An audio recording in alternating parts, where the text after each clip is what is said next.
Sex and Sensuality, the podcast, where we speak what your dirty mind thinks.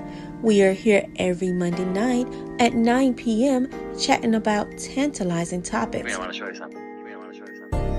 that most won't dare say aloud. Hello, and welcome to Sex and Sensuality, the podcast, where we speak what your dirty Oh my gosh, y'all, I'm trying so hard to sound so sexy. So let me say it again. And you know what? We're not doing any edits because at the end of the day, I am human. So welcome to Sex and Sensuality, the podcast, where we speak what your dirty mind thinks. I am your lovely co-host, Miss Mika Nicole, and I have Miss Gigi, baby. See? That's right. Keep it organic, girl. Keep it organic. Well, you know what? I have always said that even throughout my social media platforms, whatever in everything that I do, I always try to remain as authentic as possible because we're not perfect, folks. We make mistakes because that is life. So no, we're not editing. We're not taking any of that out. Good. It's okay that it stays there. So anyway, how have you been? I've been good, working a lot. I'm just tired. But I always get my energy up and so excited when I'm on here with you. Oh, thank you. Let me tell you, y'all, we have been through transitions this summer during our season one, or during our break between season one and season two. We've been through some good transitions. We both started new jobs and we've been just trying to do the best that we can with balancing work, life, and family. So bear with us. Some nights we may sound a little tired, and I'm sorry. Chalk it up to us trying to be sexy. Yes, honey. So anyway, guys, tonight our topic is on validation. Now, we talked about boundaries for the last 2 episodes. And this episode, we're really going to focus a lot on validation because I feel like validation is just so important in relationships.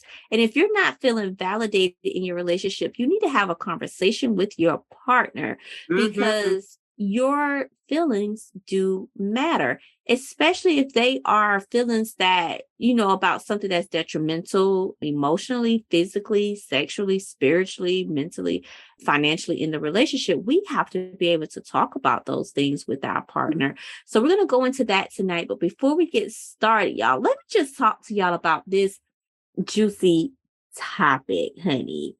So I received a message from one of my friends, and she was like, girl, you got to read this. So I'm going to read it to you all. This is a man dating this woman. So he's been dating this woman I'm not going to actually read it to you. I'm going to summarize it. He's been dating this woman for about 6 weeks. She is actually 40 years old. He is 31 years old. So he is a little younger than her. She also has a 17-year-old daughter. But he hasn't had an issue with that. He's like, it's fine. And 6 weeks to me, guys, it's a really short time. Anyway, but for him to even develop a problem with it. But I guess he's trying to say, I don't care that you have kids. But a 17-year-old, that's almost an adult, so she's not going to really bear any issues to the relationship per se. Like, you don't have to worry about babysitting and getting a sitter when we go out on date nights, or I can't go because my child is sick or something like that. Like, it shouldn't be that big of a problem at that point when that child is 17. But anyway, so she invited him over to her house. The man, when she let him in, she was like, hey, I got to finish up. I'm going to go take a shower. I'll be right back. Well, then her 17-year-old daughter comes, and basically the 17-year-old daughter sits right next to him, and he's watching TV. So out of nowhere, she tries to kiss him. So he's like, hey, what are you doing? He jumps up, he pushes her off, which I feel is the appropriate response, of course. So she says to him, well, you want me. So he's like, what the hell is going on? So he goes to the bathroom, knocks on the door like, hey, I'm leaving. And I'm leaving because this is what happened. And she opens the door and she looks him in his eyes and says, you passed the test. I know I can trust you. And I'm like, what? And then he was like, he was so upset. He did leave. He blocked her on all platforms, even his phone. And he felt like this lady is testing me, trying to basically see if I'm some type of his head. Like, are you trying to say that I'm a pedophile? Like, I'm going to talk to this 17-year-old girl. But anyway, he became really upset and he ended up leaving the house. So, Gigi, girl, share your thoughts because I know you got a lot to say.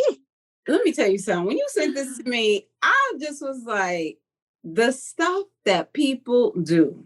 Right. And you wonder why our kids are so effed up. Like, what in the world would a parent think? What was going through this woman's mind to think it's okay for her to have her 17-year-old daughter entice a man to make a point for what?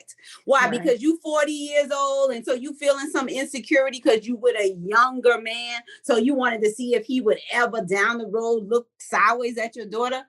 Really? Like, I'm still floored. Like, you just rereading it to me got me like, yo, people are really crazy. They are. And I would never either. At first off, I would never even test, because I always tell people, stop testing. Stop testing, because when people don't know they're taking a test, they may automatically fail it anyway. So stop testing, folks. You're not their teacher.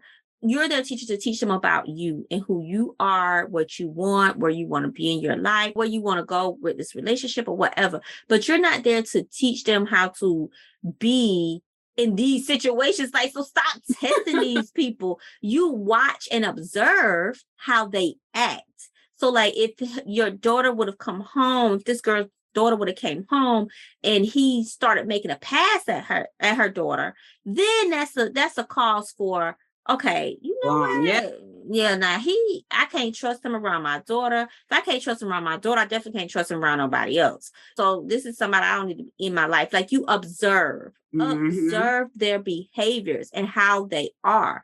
You do not set test up for them, and you definitely don't do it with your child, especially underage child. I don't care if she's 17. 17 is still a child. It makes me wonder what else that this mother has done regarding her daughter, because what if he would have went for it? Right. How far was this little girl planning on going? Right. How far? Well, let's not even just say the little girl, because this girl is innocent. At the end of the day, she's innocent in this because she's been manipulated by her mom to do something. So I'm not even going to say how far is she going to go, but how far would he have taken it? What if he was that type of guy who just jumped at whoever came to him and he decided to fill up on her, kiss up on her? Now, put your child in a situation where she may not even be able to protect herself, and he could have raped her. Anything could have happened to her while you're in this shower. You don't even know. So it's like, we should never put our children in positions where their safety is called into question. Not knowingly, not willingly. No, don't do that to your child. And these are the type of parents that you wonder, and there need to be some kind of, for her, I feel like she should be held accountable for something. I don't know.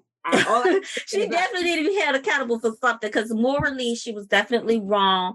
And then you got your daughter, you're teaching your child that it's okay to come on to grown men. Yes. And it's not okay. That's what I meant by how far was she going to go? How far did her mother her mother instructed her to go. You're right. You're right. Was she gonna go all the way? And her mother said, just so we could see. What have you done to this child's mindset here? Exactly. Oof, and it made me think about just how these grown men really do. I'm not even talking about molestation and stuff like that. I'm talking about just in general, how grown men will try it just because it's there. And they're like, oh, well, she's 17. She almost legal. They think like that. Yes, they think that way. Some men, not all men. And I'm glad he was the man that was like, hold up, what the hell? Get off of me, girl. What are you doing? Like that lets you know that this man is not the type of man that is going to cause any harm to a young child. At least that's what we hope. I applaud him for having self-control, for knowing that, let me get out of this situation, and not even giving her another chance. Right. He blocked her. That's what I'm saying. Block and delete, honey. Block and delete. Teach her that this is the stuff that you do not do to people. No. And it does call into question their character. It's like, are you trying to say that this is the type of person you think I am? And if you think I'm this type of person, why would I want to be with you? Mm-hmm. Why would I want to be with you? Oh, Lord, girl. Well, of course, at the end of this show, we will have resources for rape, domestic violence, things like that. We will have resources available for you, because I realized that we've talked about these things on different episodes, but I have not put the resources there. So I want to make sure I put rain.org, because you can contact them for any sexual assault. And then, of course, the domestic violence hotline. I just want to make sure y'all have the resources necessary in case y'all are placed in these situations. I've been reading a lot of stories since we are kind of on this right now, where I just read a story today where a guy and his wife was being sexually inappropriate with an underage girl. And I don't know if that was their child. I don't know if it was a family member's child or a friend's child. But they did get caught and they were arrested. And it just, when I hear, and then I've been hearing about all these teachers, these female teachers in the news. Oh, yeah. Having sex with these boys. And it's recent stories. Like, I know. And it just, when I hear about, like, okay, we know that men do it. Unfortunately, it's sad, right? When I hear that women are doing it, it's even more disturbing, because I feel like women's role is to protect. With a child is to protect and nurture and care and try their best to not bring any harm to a child. Because it's like, some of these teachers have kids themselves. So, you know, you wouldn't want a teacher doing that to your child. So why are you out here doing it to other people's children? Right. Like the story, was it the teacher that got pregnant by the boy, remember? And she went in jail. Oh, Mary Kay Letourneau. Girl, you know, they ended up getting married when he got of age. I know. And I think they ended up divorcing. But yeah, they did get married. And I think they had like 2 more kids. They had a whole damn family, girl. I was like, this poor boy. It is. It's definitely sad. But that's why when I text you, when you sent it, I said, this is why adults are really screwing these children up. And I've been saying forever, and it's so sickening to me. My sister said one thing to me not too long ago. We were talking, and she said, when I got pregnant with my daughter, and I said, okay, this is something I'm going to do. I'm trying to make it with her father, but we're not working, and I'm not going to try just because I'm pregnant.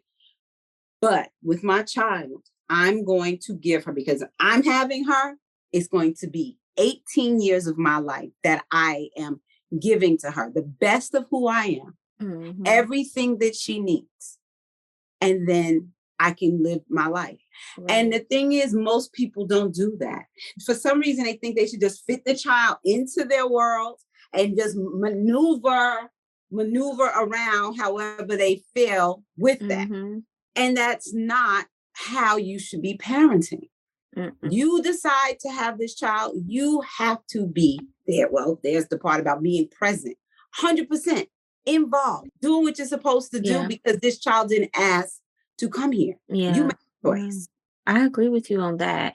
I definitely agree with you on that. But the thing is, too, where some issues are, some of these parents who are parents by force, whether they're parents by force through they, went out and had sex and they just got pregnant and they didn't want a child, or, and that's putting force in quotes. So I put force in quotes, or they are prostitutes and they got pregnant, prostituting, sex trafficking, or whatever. Something done happened. And these people that got pregnant, they're not really wanting a child. And those are the ones that seems to be the ones that are all doing the things that's not protecting their children. Most of them. The ones who didn't really want a child in the first place, but they just happen to be pregnant. So it's like, oh, I got to take care of the baby. I'm going to do whatever I got to do to take care of the baby, but they don't make good decisions. They don't make good choices. Well, look, the woman that gave birth to me wasn't done any of those things. And she just ended up having me and didn't do nothing else. So just because you birth something doesn't make you a mama. It doesn't make you a mama. You're right. It does not make you a mama. And it's sad because you think that it does. Like, I'm always floored. People are more hurt when their mother isn't present because you expect your mom to be there. If you don't expect anybody else to be there, you expect your mama to be there, right?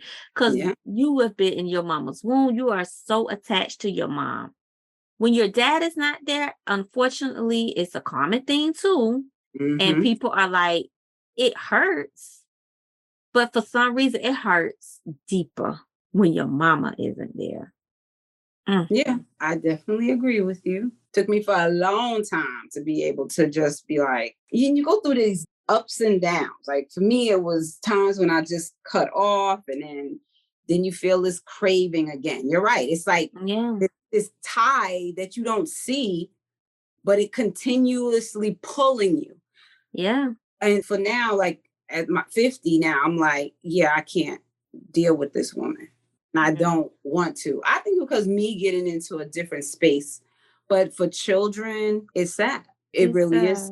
One of my friend's grandsons, he has his mom, but all of a sudden his father just decided he with somebody else. And now he's 5 and he's like, why doesn't my daddy love me anymore? Yeah. You know, kids get caught up in these parental traumas and then they don't understand. And now they don't understand through trauma. Yeah. And now they're traumatized. And now they have to grow up and live with the decisions that you've chosen to make for them when they had no say so or you didn't listen. Yes. You didn't listen. And it's very, very sad. So I do want to talk about, because since we're talking about, in a sense, we're talking about like when we talk about the molestation, the rape and stuff like that, I want to talk about what consent is, because a lot of people, even with that situation with this girl where her mom had her kissing this guy, that's coercion, right? Yeah. Like she made her do something sexual with an adult. And that to me is considered molestation or some type of sexual assault, because even though she consented, she's still underage. Right. She's still not fully brain-wise developed. And it's like, I'm going to do what my mama tell me to do. Right. And like you said, what if the mama told her, well, if he want to try to have sex with you or he fill up on you, let him fill up on you. That's molestation on both parts. Now you're sex trafficking. You don't sex traffic your daughter at this point. You actually did that in the beginning. When you told her to come on to this man, you're sex trafficking. He doesn't have to have sex with her. But if you're telling her to kiss on this man, to do whatever to this grown man, that is sex trafficking. It made me think, because it was like when he was writing it, he said she got in the shower and then a few minutes later, the daughter, which makes me feel like she wasn't in the shower initially. She texted her daughter and told her, okay, I'm getting in the shower now. Because how was it that as soon as she was out of the picture, here come the daughter through the door? Yeah, of course. Of course, they set it up. Even though we know it happens, even though we've seen it in the news, we've seen it in movies, we've seen it all over where the parents have trafficked their own children. You still can't wrap your mind around a parent purposely putting their child in harm's way. Way. I know it's something that I just can't even halfway imagine. Yeah. My friend and I, we were afraid that this mom was doing that to her daughter. We were out, she was out eating and she contacted me. She was like, girl, this little girl under age 10 is talking to this grown man, old man, and this man is telling her all kinds of stuff like, oh, we've been to the gym, we did this, we did that. He was just talking to her like a grown woman. And so she was really upset and concerned. So she seeing the mom was at another table. While this little girl is sitting with this grown man, old man, looked like he was in his 60s, I believe. And she said, I don't know what's going over there, but he's talking to her about some real personal things that I don't think he should be talking to her about. you need to get your daughter, basically. Because she was like, this doesn't look right. And I'm like, you know what? I would not have been surprised if this woman was trafficking her daughter. I am so proud of her for stepping up, Yes. speaking up. Because, you know, most people, they just sit there and like, that's not my problem. Even though they always say, see something, say something. Mm-hmm. But people just don't. They just rather sit in their own safety. I'm involved. It's not my business. But that's a child. And it's all our business when it comes to children. When it comes to children, it is all our business. Because I'm telling you, honey, I would have been over there like, what are you talking to her about? What is going on? Because this doesn't look right. And we knew he didn't know the girl. Well, I'm saying we knew because she telling me this on the phone. I wasn't even there, but we knew he didn't know the girl because he stopped the girl when she was walking. Oh. And asked the girl. Mother literally sat there letting her child talk to a stranger. Don't we go out there and say, don't talk to strangers. Don't go chasing after no puppies. What happened to all that? Girl, like, people don't teach that anymore. Do you know, I was on Facebook and there was this girl did a TikTok on this, well, I guess Facebook or Instagram. Anyway, it was a TikTok video of this book that talked about strangers, and it didn't talk about stranger danger. It was talking about, well, don't, you know, if somebody strange come that you don't know come and speak to you, don't run away from them because you don't want them to feel bad. It was saying something like that. It was a brochure on that. And I don't know if it was a joke or whatever, but it was basically not promoting stranger danger. And, you know, I promote stranger danger. I'm like, listen, you don't know these people. I don't care if they say they know your mama, they know your whoever. You don't know them personally, because anybody can say they know me. That's right. Anybody can say they know me and not be true. Because, I mean, I'm on social media. Shit, it's easy to go read, you know, something. Well, yeah, your mama, and then she did this, she said this. No. If you don't know this person, don't you talk to this person. You need to know this person. And even if you do know this person, if I haven't given you any instructions about going with this person, not going with this person, or whatever, no, ma'am, don't do it.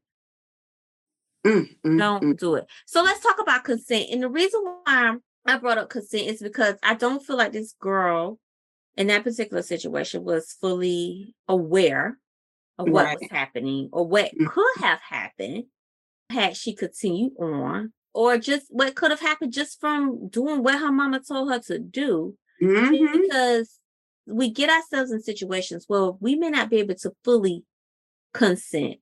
Right. So let's just talk about what consent is. So consent is, hang on. So I want to read y'all the definition that's on the RAINN website. It is an agreement between participants to engage in sexual activity. So first off, in that situation, she didn't have his consent. Right. And nobody thinks about that.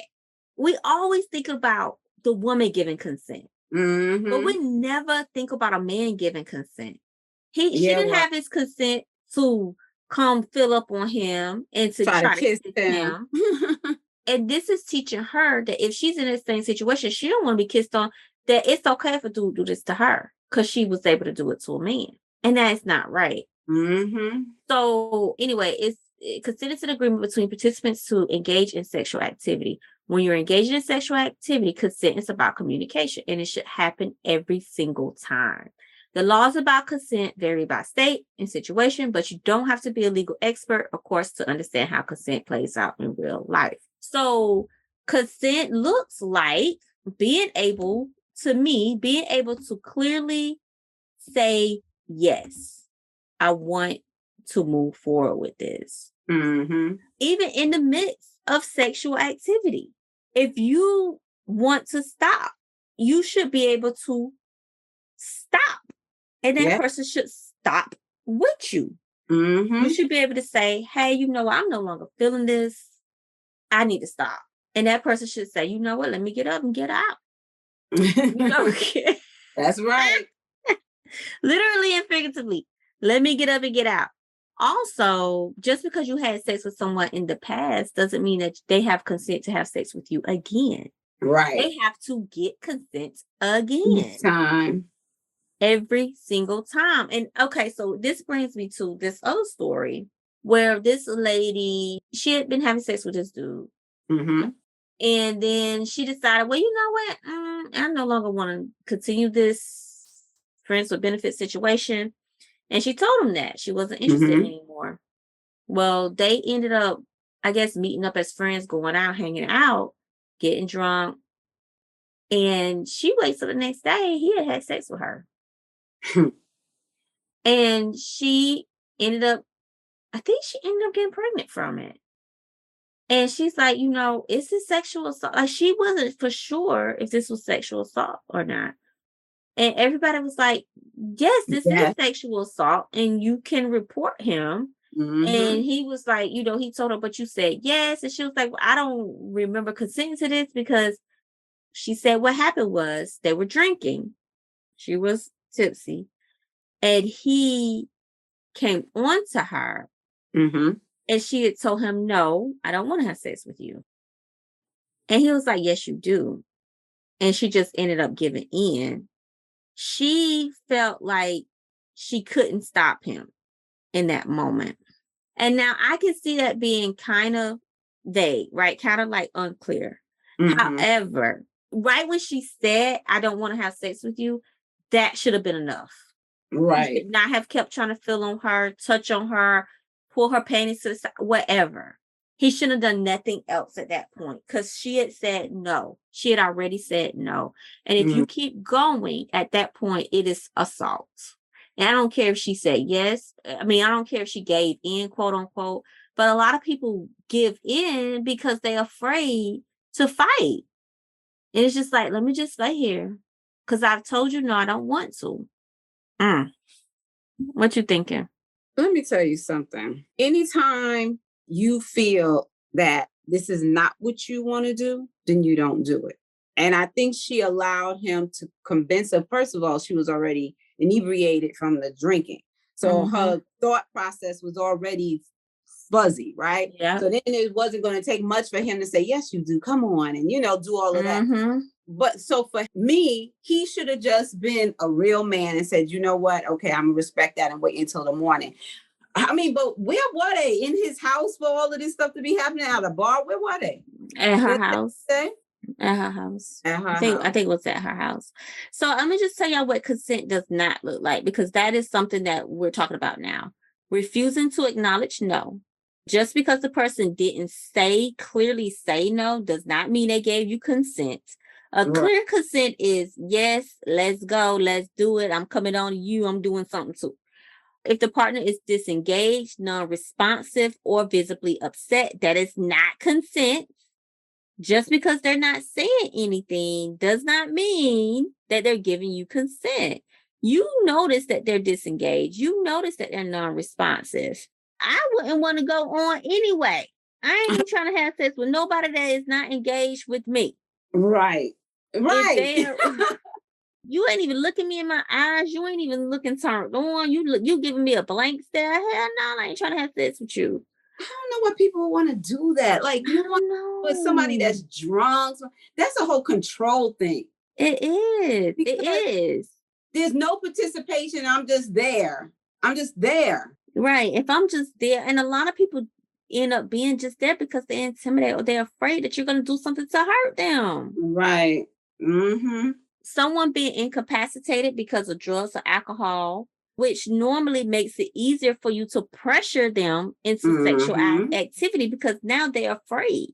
Yeah. Because they know they're incapacitated. They know they probably can't drive or run away. They know they're under the influence of something, so they can't fight you. So now you're pressuring them. Yeah.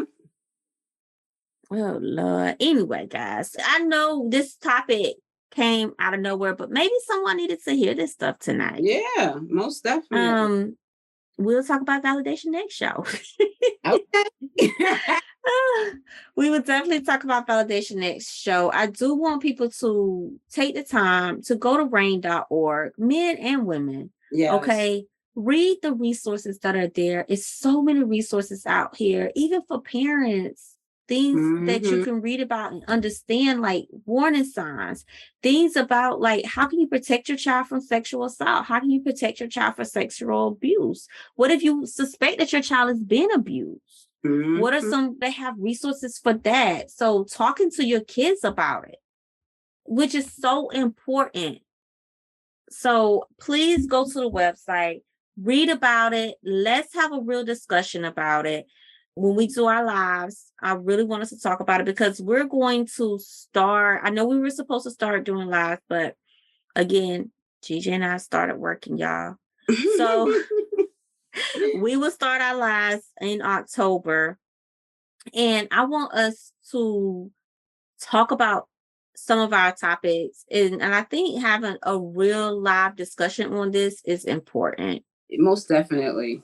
Most Because definitely. we got to do better as parents, and we got to do our best. And I know we got parents out here who are single parents. They are doing their best and they're trying their best, and stuff still happens. But when I say do our best, it's to do our best in making sure we're not causing harm to kids, to our own kids, or to other people's kids. And we're doing our best to protect them as much as possible at all times. That's right. At all times. Well, oh, guys. I know this could leave y'all with... Girl, I get all emotional. I know. I'm so... that juicy topic really got me emotional in a different way because I was looking at it not in a light way, but I wasn't focused on the seriousness of it when I sent it to you. But when I started rereading it again, I was like, you know what? This is so serious. Yes. This is a serious issue. And we just have to be better at teaching our children how to protect themselves, how to make safe choices, and not put them in harm's way. And she put her child in harm's way.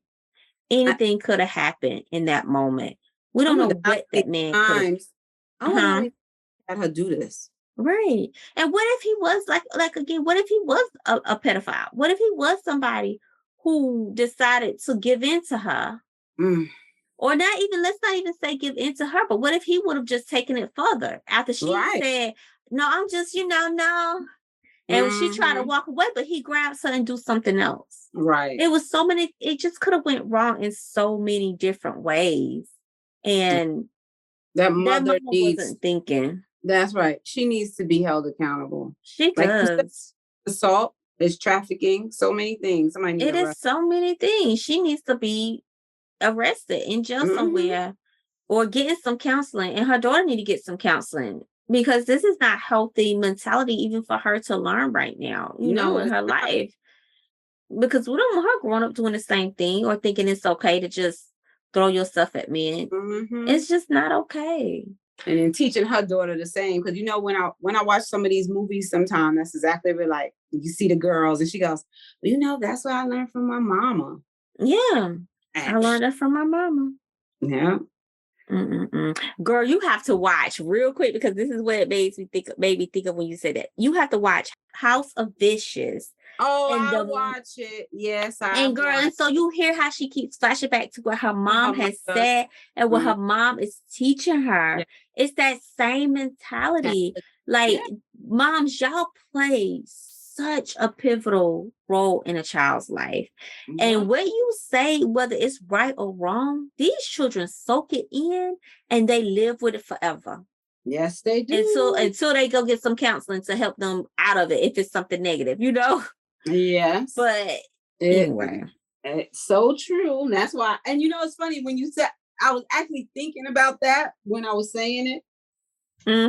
End up saying, I didn't want to say I was, the vicious thing, but yes, that is definitely it. I like that show, House of Vicious, and it just, she has so much trauma surrounding her mama from what her mama has taught her. So much trauma. So we got to be careful. Oh, we got to be careful what we're teaching our children. Yes, because some of the time, like even in that, you see her flashbacks, right? From all of the things that her mother was doing in front of her or telling her. But then there's the ones that are subliminal, right? Yeah. Just think about women that get abused by their husbands, Mm-hmm. children are there watching. Now that daughter can end up, you say will, not will, but can end up in relationships where she thinks it's okay to be in abusive relationships because she watched it with her mother, and her mother never told her otherwise. No one's ever said that that's not a healthy relationship. That's not love, right? Mm-hmm. Because, as a child, you're hearing your parents go, I love you, I love you, I love you, and kissing in it, but also getting their ass beat at the same time. A child doesn't know how to unravel that. I hear love and I beat it. I hear love and I hear bottles over your head. I hear love and burn marks, So can you imagine how a young girl can take that and then end up living her life in that same manner? In the same manner, because they like, well, this was love for my mama. Exactly. I don't deserve mama any did it. My mama got, it is, yeah. Just again, that part right there just remind me of my friend I haven't talked to in a long time now, and knowing that that's her story. Oh, yeah. Girl, we got to talk about that off record. Well, this has been a very good show. I'm going to post the resources. Please, you guys, everyone, look at the resources. Let's have a real live discussion about this once we return to our lives. And let's just remember, we just got to always do the best that we can by our children, even the children that aren't our children. That's right. Let's do our best to protect them because they are our future. I don't want fucked up kids for our future, trying to take care of us and make decisions and things like that. None of us do. We want kids that have good, sound, mental, emotional stability. Really? And then, honey, you better go lock hands with you and about 1 million of your therapy friends. Because right about now, these kids are screwed up. I know. Unfortunately, some of them are. Not all of them, thank God. But yes, definitely some of them. And I have this thing, I'm always trying to save them. I've been told, oh, you the destroyer of families. I don't know, whatever the heck that's supposed to mean. Oh my goodness. Oh yes, honey, that's me. The destroyer of families, because I speak up, I step in, and I see things that's going on with children. I'm not going to sit there and just twiddle my thumbs and wait for the next person. I know that's right, girl. I just got finished calling somebody's sister and telling them, look, your brother, he's young, and they're all in their 20s and 30s, and he's a teenager. And his mom died. And I said, has he had any therapy? Did y'all take? No. He's depressed. He is severely depressed.